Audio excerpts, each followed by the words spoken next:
आज मैंने सोचा कि मैं आप लोगों से ऐसे टॉपिक पे बात करूं।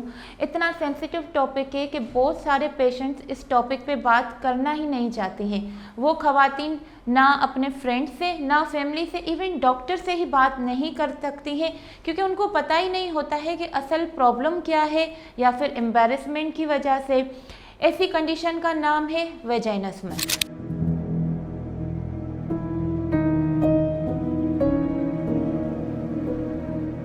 वजाइनसमस एक ऐसी कंडीशन है जिसमें एक औरत जब अपनी अज़दवाजी ताल्लुक़ शुरू करने जा रही होती है तो इनवॉल्यूंटरी यानी कि गैर इख्तियारी मसल कॉन्ट्रैक्शन हो जाती है वजाइना की, जिसकी वजह से वो अपनी अज़दवाजी ताल्लुक़ कायम नहीं कर पाती हैं, बल्कि शुरू भी नहीं कर पाती हैं। ये टोटली साइकोलॉजिकल कंडीशन होती है। ज़्यादातर औरतों की शादी को 5 से 6 साल हुए पड़े होते हैं, और इस वजह से जो हस्बैंड होता है उसमें भी कुछ ना कुछ प्रॉब्लम सामने आ जाता है, जैसे कि प्रीमैच्योर इजैकुलेशन या फिर इरेक्टाइल डिसफंक्शन। चलिए बात करते हैं कि ये होता क्यों है।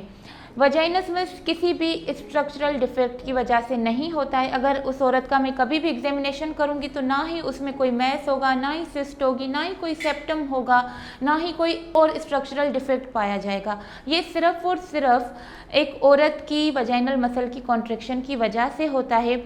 जब भी उसके हस्बैंड उनको इंटरकोर्स करने की कोशिश करते हैं तो वो साइकोलॉजिकल उनके अंदर एक खौफ होता है, may be because of past या फिर प्रीवियस सेक्सुअल अब्यूज़ की वजह से, या फिर कुछ लड़कियां जैसे आपस में गैर मुनासिब बातें कर रही होती हैं तो उस डर की वजह से। वजाइनसमस की ज़्यादातर 2 किस्म होते हैं, प्राइमरी और सेकेंडरी। प्राइमरी वो जब उस औरत ने कभी ज़िंदगी में कोई अज़दवाजी ताल्लुक़ कायम किया ही नहीं हो बिकॉज ऑफ वजाइनसमस। सेकेंडरी कि उसके पहले की ज़िंदगी सही चल रही थी बट लेटर ऑन कुछ हादसों की वजह से, फॉर एग्ज़ाम्पल पहले पेनफुल इंटरकोर्स रहा, या फिर डिलीवरी या सिजेरियन के बाद उनको इतने स्टिचेस आए उस पेन की वजह से, या फिर हस्बैंड के एक्स्ट्रा मैरिटल अफेयर्स की वजह से अब वो उनके साथ ये ताल्लुक़ कायम नहीं कर पा रही हैं। इसको हम कहते हैं सेकेंडरी वजाइनसमस। ज़्यादातर गायनेकोलॉजिस्ट को ये पता भी नहीं होता है और वो पेशेंट को पेनफुल इंटरकोर्स के दूसरे कॉजेज़ रूल आउट कर रही होती हैं, लेकिन ये हमारी ओपीडी में बहुत ही कॉमन मसला है। ज़्यादातर तो शादी के बाद पता चलता है, लेकिन कुछ लड़कियां जैसे आजकल मेंस्ट्रुअल कप्स और टेम्पोन्स का यूज़ ज़्यादा आ गया ड्यूरिंग पीरियड्स, तो कुछ लड़कियों को हम शादी से पहले भी डायग्नोस कर सकते हैं। वजाइनसमस का जब मसला आता है, अगर हस्बैंड कोऑपरेटिव है, अगर सपोर्टिंग है, तो यकीन करें इस मसले को हम पूरी तरीके से हल कर सकते हैं। लेकिन क्योंकि कभी कभी हस्बैंड सपोर्टिव नहीं होता है तो ऐसे ताल्लुक़ जो है वो डिवोर्स पे या सेपरेशन पे भी एंड अप हो सकते हैं। ये वजाइनसमस जब एक गायनेकोलॉजिस्ट के पास आता है तो गायनेकोलॉजिस्ट उसको असेस करती है कि किस डिग्री का है और उस हिसाब से अपने ट्रीटमेंट ऑप्शंस बताती है। ग्रेड 1 होता है जिसमें एक पेशेंट से अगर हम थोड़ी सी बात करें, रिलैक्स करें, तो वो अपने आप को एग्जामिनेशन के लिए एटलीस्ट अलाउ करती है। ग्रेड 2 वो होता है जब हमारी काउंसलिंग, हमारी बात करने से रिलैक्स करने के बाद भी वो हमें एग्जामिनेशन अलाउ ना करे। ग्रेड 3 वो होता है जब पेशेंट को हम एग्जामिनेशन करने के लिए जाएं तो वो अपनी टेबल से ही पीछे हो जाए। ग्रेड 4 वो होता है जब वो सिर्फ टेबल से पीछे ना हो बल्कि रूम से ही निकल के जाए। ग्रेड 5 वो होता है जिसमें वो ये सब चीज़ें तो करेगी लेकिन उसके साथ साथ उसकी हार्ट बीट बढ़ जाएगी, उसको नोज़िया होगा, वॉमिटिंग होगा, वो चिड़चिड़ी होगी और उसके साइकोलॉजिकल इफेक्ट आएंगे। इन सब ग्रेड्स के अकॉर्डिंग एक गायनेकोलॉजिस्ट उस पेशेंट को ट्रीट करती है, लेकिन ये याद रखिए कि वजाइनसमस एक ट्रीटेबल कंडीशन है अगर हस्बैंड की सपोर्ट साथ हो। अब ट्रीटमेंट ऑप्शंस में पहला ऑप्शन होता है साइकोथेरापी। वो साइकोथेरापी या तो आप थेरापिस्ट से करवा लें या फिर गायनेकोलॉजिस्ट से, क्योंकि 50% मसला तो तभी हल हो जाता है जब आपने गायनेकोलॉजिस्ट को बात बताई, उसने आपके पास के बारे में पूछा, उसने आपके सेक्सुअल अब्यूज़ के बारे में पूछा, आपकी करंट लाइफ के बारे में पूछा। जब आपने शेयर किया 50% मसला ही हल हो जाता है, क्योंकि आपकी डायग्नोसिस बन जाती है। आपको पता चलता है कि मेरे साथ वाकई ये प्रॉब्लम है और उसका वो हमारी गायनेकोलॉजिस्ट ट्रीट करने जा रही है। उसके अलावा अगर थेरापिस्ट के पास जाएं तो वो मुख्तलिफ़ तरीक़ों से आपको रिलैक्सेशन टेक्निक्स बताएंगे और इस तरीके से ये मसला हल हो सकता है। सेकंड नंबर पे आ जाता है रिलैक्सेशन टेक्निक्स में पेल्विक एक्सरसाइजेस हो जाती हैं वजाइनल मसल को जो रिलैक्स करने में हेल्प करती हैं।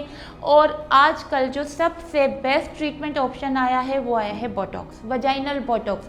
मैंने अपनी पर्सनल ओपीडी में जिनका वजाइनल बोटॉक्स किया है, जो 3 से 4 साल तक अपने इस रिलेशनशिप को स्टार्ट नहीं कर पाई थे कपल्स, अब वो अपना अच्छे से एक जो है ना नॉर्मल कपल्स की तरह अपना रिलेशनशिप कर सकती हैं। बोटॉक्स उसी तरीके है कि जब हमने बोटॉक्स के इंजेक्शन्स लगाए वो आपको एक ट्रेंड और स्किल्ड गायनेकोलॉजिस्ट ही लगाएगी, क्योंकि कोई भी उसको नहीं लगा सकता है, उनको आइडिया नहीं होता है कि कौन से वजाइनल मसल्स पे वो इफ़ेक्ट करेगा।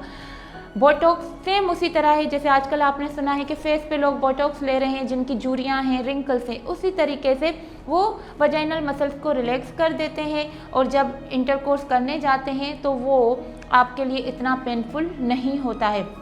ये बोटॉक्स का इफ़ेक्ट 5 to 6 मंथ्स के लिए लास्ट करता है, लेकिन अगर एक कपल ने ट्राई किया और वो सक्सेसफुली आपके अज़दवाजी ताल्लुक़ स्टार्ट हो जाता है तो फिर उनको कॉन्फिडेंस आता है, क्योंकि ये है तो साइकोलॉजिकल इशू ना, फिर उनको बार बार रिपीटेड बोटॉक्स लेने की ज़रूरत नहीं पड़ती है।